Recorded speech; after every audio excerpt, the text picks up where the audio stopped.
Hey there, welcome back to another episode of Jana Eats. Thank you so much for joining me. I really appreciate it. It's a gluten and casein-free channel with food that's delicious for everybody. You won't miss those two ingredients, I promise. So, I'm just gonna jump right on into it.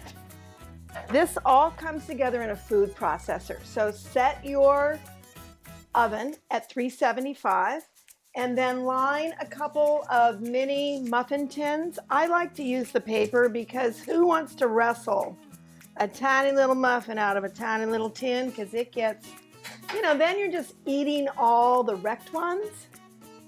Really? Is that how it goes? Yes, that's how it goes. So put in the muffin tin, the muffin liners. So we're gonna start with a half cup of almond butter. Almond butter, you can get it at Costco, Sam's Club, anywhere. And then I'm gonna do a half cup of organic butternut squash puree. You can do this recipe with pumpkin, butternut squash, sweet potato, any of those. So I'm just gonna put a half cup in here.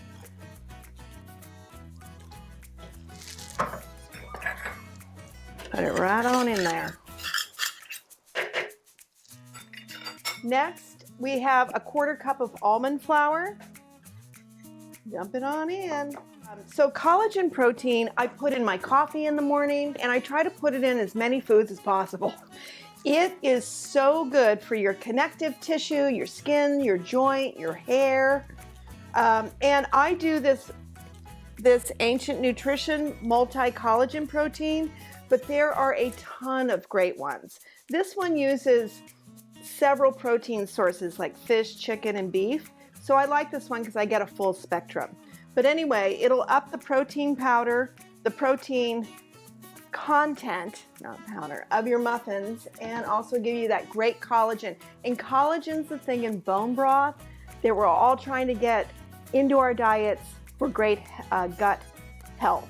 So I'm putting 2 tablespoons of that collagen protein powder, 2 tablespoons of coconut flour. I get my coconut flour in the bulk bin at my grocer, 1 egg, and then I keep that coconut flour in the freezer. It stays fresher. 1 banana, and I learned to peel a banana from the bottom, not the top. Here's a little Jana fun tip, a little Jana banana fun tip.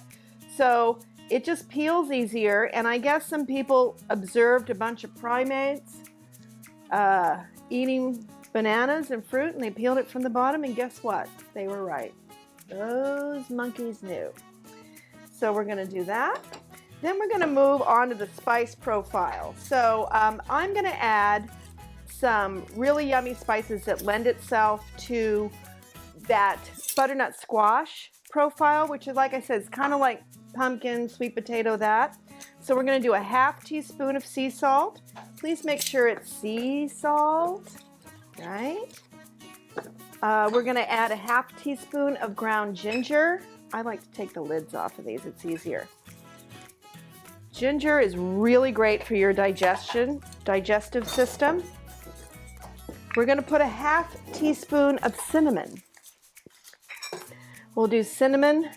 Cinnamon is great for maintaining blood sugar levels. Ooh, I almost forgot something too. I just flashed on it. Here's this. I'm gonna do a half teaspoon of turmeric. Turmeric's a great anti-inflammatory. So I'm gonna put that in. I'm gonna do a little, now this nutmeg grinder is cool because you grind the nutmeg fresh. And so I'm gonna put a little nutmeg in there just because it goes with everything else. The other thing, a half teaspoon of baking soda for leavening. Boom.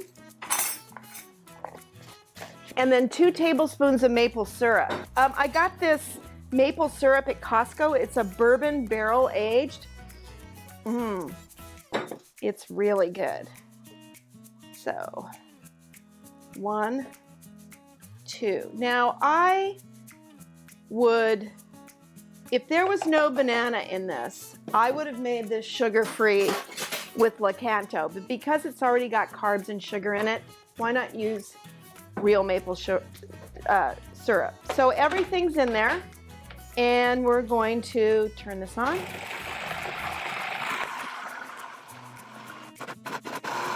Smells really good.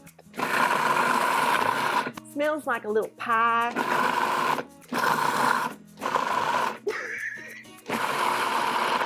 Now I'm just showing off. Trying to make Hillary laugh. Okay.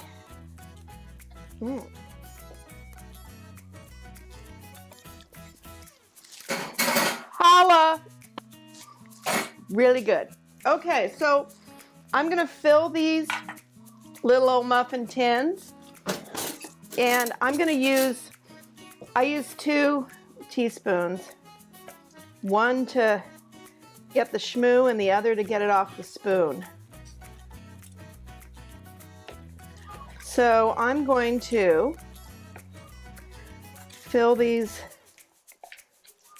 little muffin tins. I'm going to bake these at 375 for 10 minutes, and we'll be back with the finished product.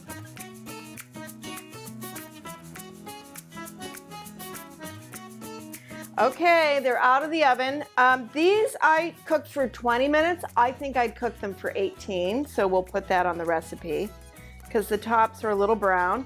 Of course, I've got my Miyokos. It's not a fresh pack. Why? Because I eat a lot of it. Oh, they're warm. Do you love a warm little muffin? And you know, these would be great little treats for, you know, if you got to bring in something for the classroom, as long as those kids don't have an almond allergy, anybody in the class. The other thing is you can always use sunflower butter for these if you got kids with a nut allergy. Okay, drum roll.